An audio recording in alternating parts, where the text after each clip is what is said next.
Alright mga kababayan, magandang araw po sa inyo lahat. Okay?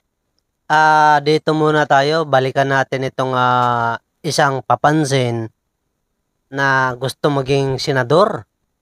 Wala pong iba mga kababayan kundi ito pong si Anjuliana. Yes, tama po ang inyong narinig mga kababayan. Na itong si Anjuliana ay style DDS na rin ito. Okay? Bakit pag-uusapan natin ito mga babae si Anjuliana? Kasi po mga babayan, ay napansin po ni Anjuliana na kinakagat siya ng tao kapag mayroon po siyang binibira ng mga politiko. Ibig sabihin mga babayan, doon siya nakakakuha ng atensyon. Atensyon ng taong bayan ay ibinibigay, ay hinihingi ni Anjuliana. Kasi pagbigyan natin to paminsan-minsan. Opo. Kaya wag tayo maging madamot sa kanya, sa kanyang hinihinging atensyon. Alright? Sinasabi mga babae nito ni Anjuliana na natandaan nyo ba na itong si Anjuliana na magkapatid ay inireklamo sa Rapid Tulfo in Action 6 years ago. Tama po yung narinig. 6 years ago.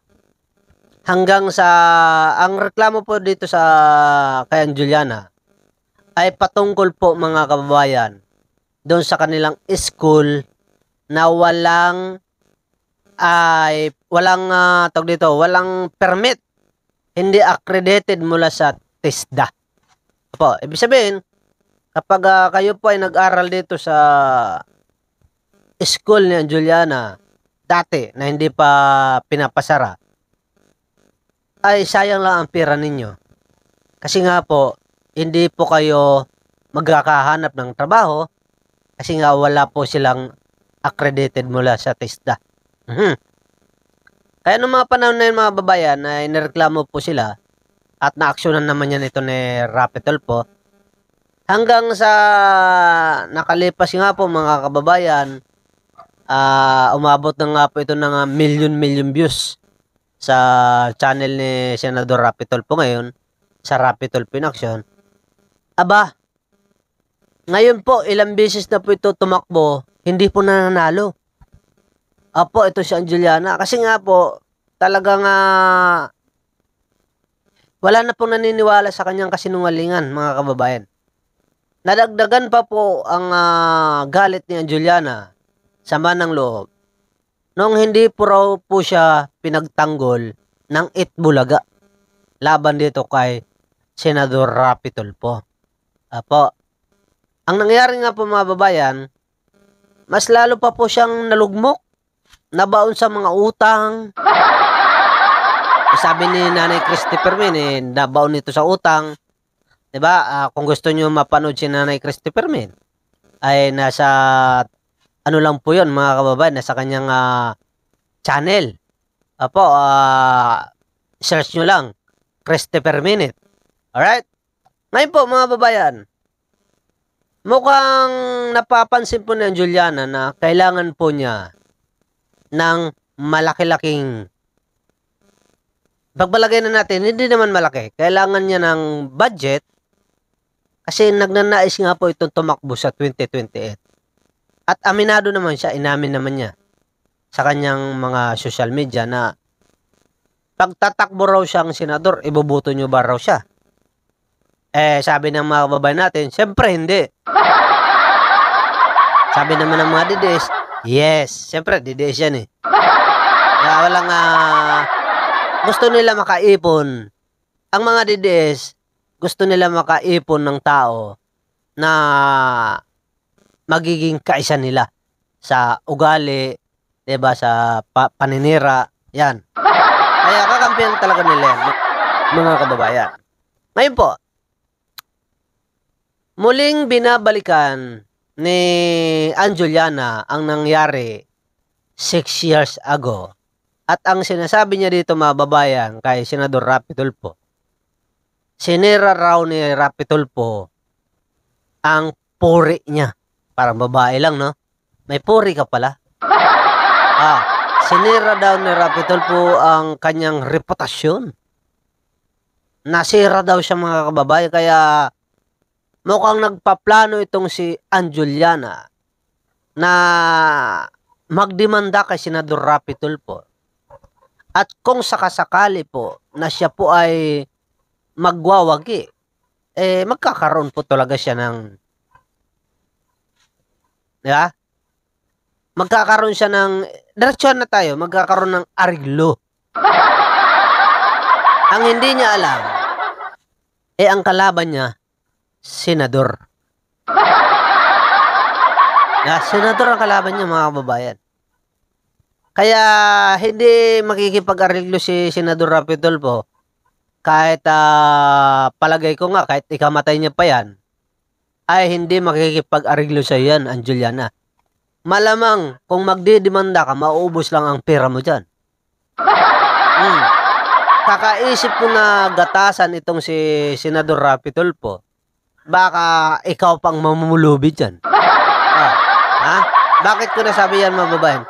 Kasi nga po, ito ang banat ni Anjuliana kay Senador Rapi Tulfo mga babayan. Pakinggan natin. Magandang gabi po. Wala pong skripto. Ako po ay nakikiusap at hihingi ng tulong sa inyo sapagat medyo matagal na po ito umabot na ng 5 to 6 years na po itong kawalang hiyaan na ginawa po sa akin ni Rapi Tulfo. Sinira ang aking pagkatao, sinira ang aking pangalan, sinira ang aking puri, reputasyon, sira. At higit sa lahat, ang mga kaibigan ko at mga may kilala sa akin, ang alam nila, scammer ako. Hindi ako kumibo. Umamin po si Anjuliana na mismo mga kaibigan niya ay kilala siyang scammer. Hindi sa ating galing yun, sa kanyang bibig mismo. Ilang taon na, 5 taon, 6 na taon. Ngunit ngayon, dahil ako ay nagsasalita ngayon, meron akong sariling programa, binabalik na naman niya, pinapalabas na naman niya. Ako po, bihira po ako humingi ng tulong. Bihira po ako humingi ng pabor. Pero marami akong tinutulungan at wala po akong hinihinging kapalit. Nakikiusap sana ako sa inyo sapagat hindi naman kalakihan ang aking kinikita ngayon. Ako po'y nakikiusap, baka meron po kayong mabuting puso, gininto ang puso, at kayo po ay isang abogado na pwedeng ipanglaban kay Rapi Tulfo doon sa mga ginawa niya sa akin na paninirang puri at pinagkakitaan ako ng gusto ng 6 na araw. Isipin mo, per views, 10 million, 20 million, FB, TikTok. Pinagkakitaan lang po ako. Pero okay lang yung kita eh. Ang masakit po doon, yung sinira yung pangalan ko na matagal kong inalagaan. Sinira ang pangalan ko na dala-dala. Wala naman sisirain sa pangalan mo kasi matagal nang sira. Wala po sisiraan sa pangalan mo kasi matagal na pong sira. Dahil nga sa mga balibalita mula kay Nanay Christy Fermin na ikaw ay baon sa utang.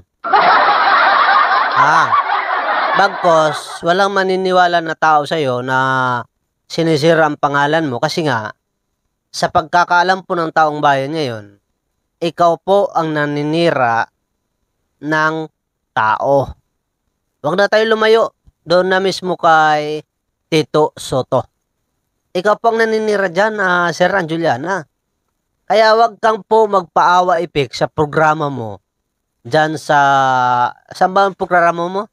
Nasaan ba yung address ng programa mo? Baka walang address yan.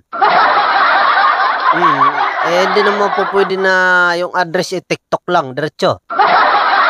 Pag sinabi pong programa, ay mayroon address dapat, di ba ba? Para malaman natin kung saan tayo pupunta, kung paano ka makikita dyan sa programa mo. Baka gusto mong magpakabayani.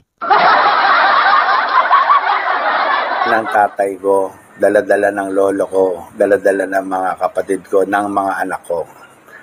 Kaya ako po'y nananawagan sa inyo, kung pwede nyo po akong tulungan, nasampahan po ng kaso itong si Senator Rapi Tulfo.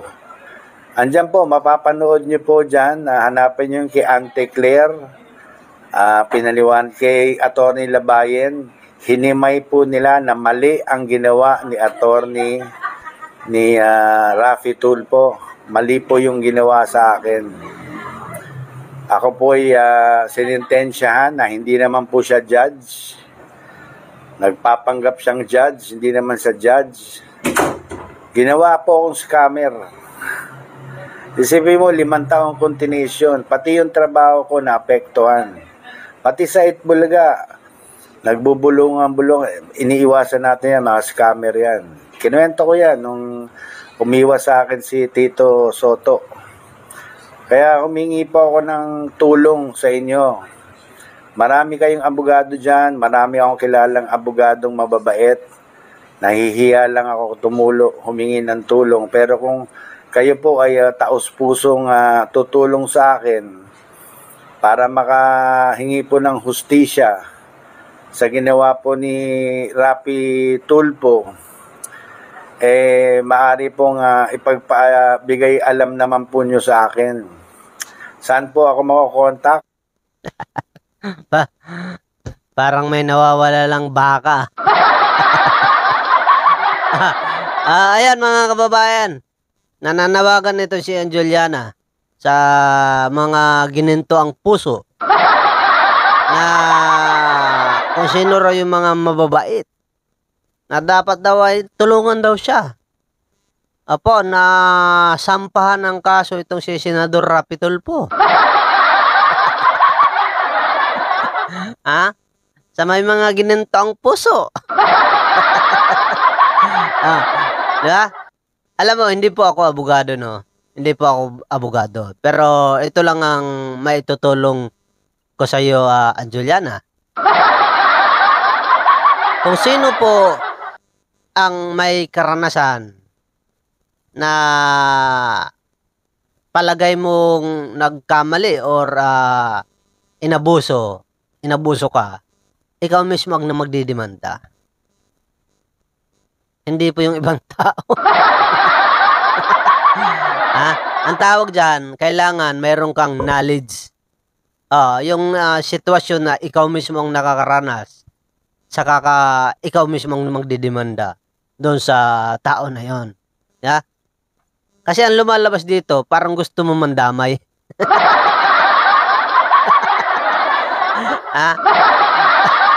Parang gusto mo mandamay, ano to? Damay-damay na. Yeah? Pambira talaga to si Juliana. Talagang desperado na. Yeah? Wala ka nang kakampi yata, Senador Juliana. Yeah? Ay, nakakatawa talaga to si Juliana, mga kababayan. Tuloy natin. Ako po ay kontrata po ng Viva Films under kay Vic Del Rosario. Pwede po kayong mag-email doon, mag-iwan ng sulat na kayo po ay willing na maging defendant ko. Pwede nyo akong maging abogado laban kay Rafi Tulfo. At ang gusto ko mangyari po dito, pagbayaran niya po, hindi lang sa perang kinita niya sa akin, pagbayaran niya yung ginawa niyang pagsisira po sa akin. Kasi Inggit na inggit sa kinita kay Rapid. Mukhang inggit na si Juliana sa kinita ni Rapi Tulfo, ah. Yan. Alam nyo mga sir,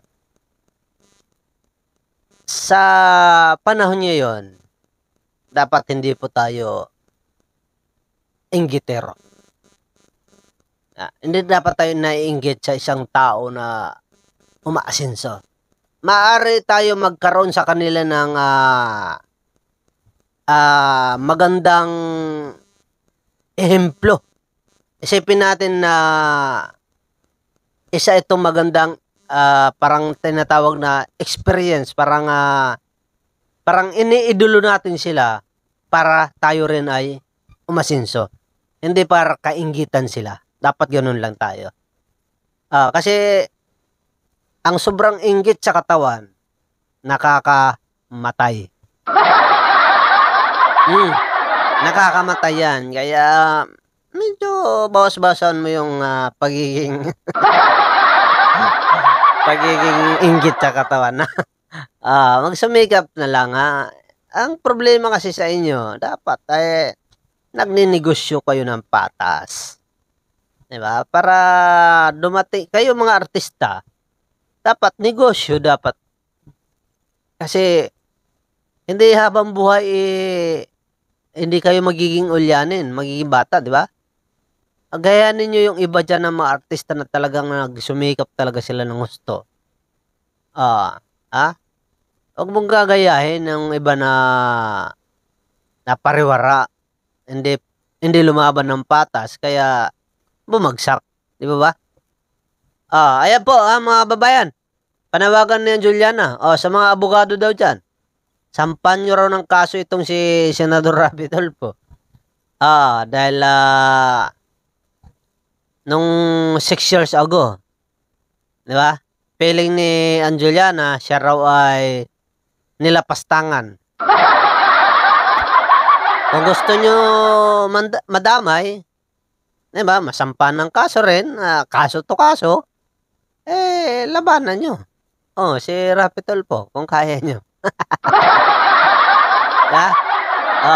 May kasabihan pa naman dyan. Ang bumangga, guba. Alright mga kababayan, sa mga hindi pa po nakakapag-subscribe sa ating munting channel, libre lang po yan mga kababayan. Click notification bell. At saka syempre, paki-like and share po sa ating YouTube mga kababayan. Thank you so much po. See you later. See you next upload natin at see sa live natin mga kababayan. Salamat po. Mabuhay ang bagong Pilipinas.